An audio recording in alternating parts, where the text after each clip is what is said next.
Bismillahirrahmanirrahim. Assalamualaikum warahmatullahi wabarakatuh.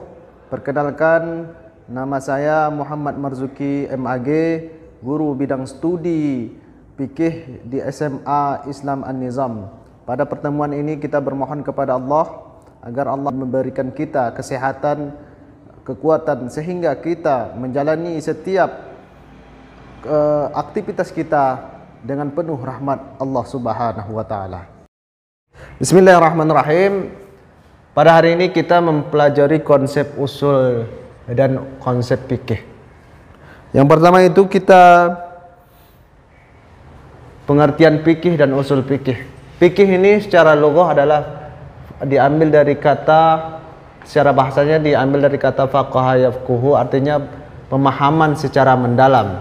Secara istilahan fikih adalah kumpulan ketetapan syarak, artinya hukum yang diturunkan Allah melalui Al-Quran dan hadisnya yang berkenaan dengan amal manusia yang diambil dari dalil-dalil yang jelas. Ini menurut Abdul Wahab Al-Khalaf, salah satu ulama fikih dan usul fikih. Dan usul fikih secara bahasa adalah diambil dari kata al-aslu, artinya al-aslu adalah dasar hukum. Secara istilah adalah usul fikih adalah kaidah-kaidah kuliah, kaidah-kaidah yang dibuat oleh para ulama ijtihad, para mujtahid, contohnya Al-Imam Asy-Syafi'i, Imam Hambali, Imam Hanafi dan lain-lainnya, yang digunakan seorang mujtahid yang seperti mereka tadi itu, seorang mujtahid. Seorang mujtahid ini memang harus syarat-syaratnya harus mempunyai hafalan ratusan ribu hadis, bahkan jutaan. Kemudian dia hafal Al-Quran. Jadi tidak sembarangan orang. Untuk memahami nas-nas Al-Quran yang diturunkan Allah dan hadis Nabi. Jadi hadis Nabi ini pengertiannya juga bahasanya memang dari Nabi, akan tetapi ilhamnya itu atau itu dari Allah Subhanahu wa taala. Jadi yang poin B, objek pembahasan fikih dan usul fikih. Objek pembahasan ilmu fikih ini ialah yang itu berkaitan antara manusia, amal perbuatan manusia dari baik itu amal ibadah kepada Allah Subhanahu wa taala, baik itu ibadah sosial. Contohnya muamalah. Dan contohnya yang lain adalah salat, puasa, itu diatur oleh pembahasan ilmu fikih. Yang kedua, objek pembahasan ilmu usul fikih.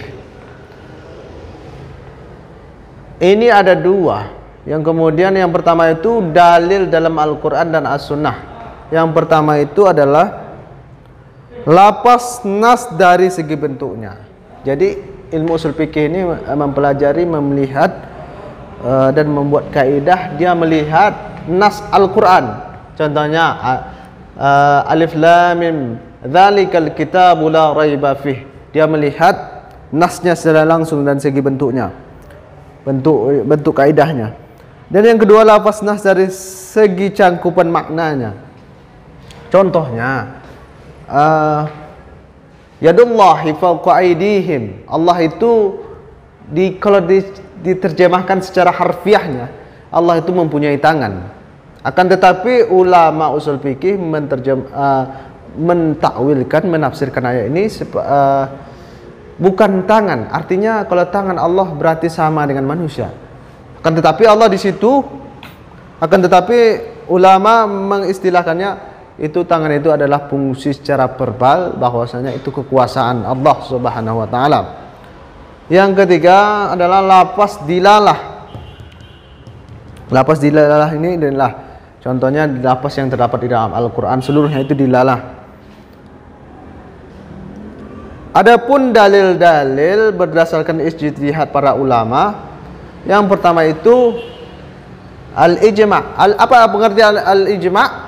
Al-ijma' itu adalah seluruh pada ulama berkumpul untuk membahas suatu hukum yang tidak terdapat di dalam Al-Quran dan hadis, dan muncul masalah pada saat itu, maka mereka berijma', artinya bersepakat jumhur ulama tersebut untuk mengambil suatu hukum.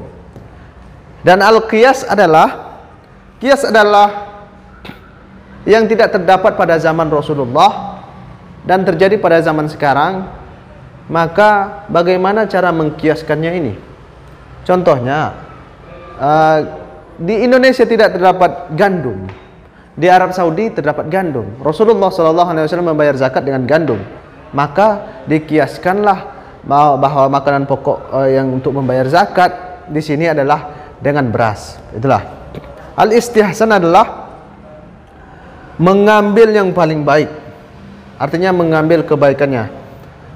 Itu yang kemudian nanti ini masuk lagi pada pembahasan yang lebih dalam. Ini sebagai pengenalan saja kepada konsep usul dan fikih.